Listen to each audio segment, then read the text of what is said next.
देवास जिले के खातेगांव में किसानों की विभिन्न मांगों को लेकर मध्य प्रदेश किसान कांग्रेस ने रैली निकालकर एसडीएम को ज्ञापन सौंपा। प्रदेश अध्यक्ष धर्मेंद्र चौहान के नेतृत्व में यह प्रदर्शन किया गया। देवास जिले के तहसील मुख्यालय खातेगांव में सोमवार को मध्य प्रदेश किसान कांग्रेस के बैनर तले किसानों की समस्याओं और मांगों को लेकर रैली निकाली गई। रैली का नेतृत्व किसान कांग्रेस के प्रदेश अध्यक्ष धर्मेंद्र यादव ने किया। रैली के माध्यम से किसानों ने अपनी प्रमुख समस्याओं और मांगों को उठाते हुए प्रशासन तक अपनी आवाज पहुंचाई। इसके बाद एसडीएम प्रवीण प्रजापति और मुख्यमंत्री डॉक्टर मोहन यादव के नाम ज्ञापन सौंपा गया। ज्ञापन में किसानों को आ रही विभिन्न परेशानियों का उल्लेख करते हुए उन्हें शीघ्र निराकरण की मांग की गई।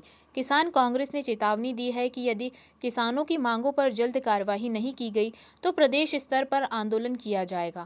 तरीके से पूरे मध्य प्रदेश के अंदर जब से भारतीय जनता पार्टी की सरकार बनी है, किसानों को कैसे लूटा जाए, कैसे किसानों की जमीन उद्योगपतियों को कब्जे में दी जाए, ये शासन की नीति है। आप देखिए 28 तारीख सोसाइटी को जमा करने की अंतिम तारीख शासन ने फरमान जारी कर दिया है। जब किसानों की फसल नहीं बिकी, 1 तारीख से गेहूं की तुलाई होनी है और 28 मार्च को आपने अंतिम तारीख तय कर दी कि आप सोसाइटी जमा कीजिए, बिजली की बिल जमा कीजिए। अब मुझे बताइए, जिन किसानों की फसलें नहीं बिकी वो अपना बिजली का बिल कहां से जमा करेंगे, सोसाइटी कहां से जमा करेंगे? तो निश्चित रूप से सरकार की एक बड़ी चाल है ताकि किसान मध्य प्रदेश का डिफाल्टर हो जाए। डिफाल्टर होने से जो 0% ऋण का आपने जो स्कीम चलाई है, वो आपको 0% स्कीम के माध्यम से उसको फेल करके 14 से 18% किसानों से ब्याज वसूलेंगे, जैसे पिछले साल वसूला। दूसरा, आज तक इनके एक भी तौल केंद्र पे ना इनके कांटे खड़े हुए हैं, ना इनके पास बारदाना है, ना इनके स्लॉट चल रहे हैं, ना ये जो ऑनलाइन पंजीयन चल रहा है वो भी ठप पड़ा हुआ है, सर्वर इनके काम नहीं कर रहे हैं। दूसरा, जिस तरीके से लागत बढ़ी है किसानों की, आपने 2700 का वादा 2023 में किया था, ये 2026 चल रहा है। आज आप 2625 रुपए दे रहे हैं, पड़ोसी राज्य में 2735 रुपए में सरकार खरीद रही गेहूं। तो ये मध्य प्रदेश के किसानों के साथ अन्याय है। हमारी मांग है, जिस तरीके से लागत बढ़ी है वैसे ही किसानों के उपज का दाम बढ़ना चाहिए। तो निश्चित रूप से 4000 क्विंटल गेहूं का रेट हो। जो जमीन अधिग्रहण हो रही है वो रेलवे में हो, रोड में हो, उसका 4 गुना बाजार मूल्य से मिलना चाहिए। यहाँ धोखा हो रहा है। ये शिवराज सिंह चौहान की लोकसभा है। शिवराज सिंह चौहान लोकसभा में बोलते हैं कि हमने किसानों की आय 8 गुना कर दी है। मैं पूछना चाहता हूँ शिवराज सिंह चौहान जी कि एक किसान मुझे बता दीजिए पूरे मध्य प्रदेश में जिसकी आय 2 गुना भी हुई हो।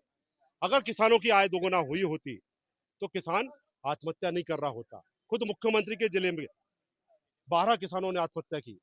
तो निश्चित रूप से सरकार जो कृषि कल्याण वर्ष मना रही है, ये किसानों के साथ छलावा है, धोखा है और किसानों को पूर्ण रूप से बर्बाद करने की सरकार की मंशा है। सरकार हर मोर्चे में फेल है।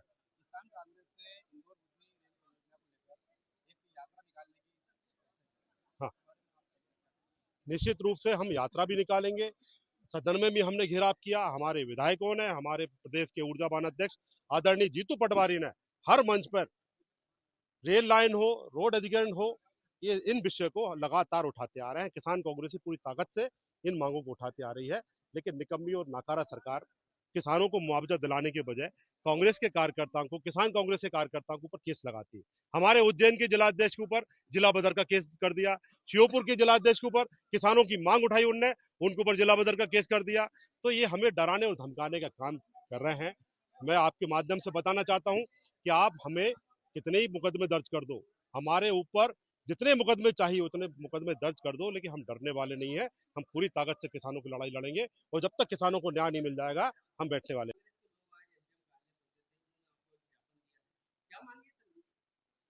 किसान कांग्रेस ने आज ज्ञापन दिया जिसमें विभिन्न बिंदुओं पर किसानों से संबंधित, उपार्जन से संबंधित और जो भूमि मुआवजे से संबंधित बिंदु उठाए थे, जो नीतिगत मुद्दे हैं जो शासन को दिए जाएंगे। खातेगांव से अनिल उपाध्याय की रिपोर्ट।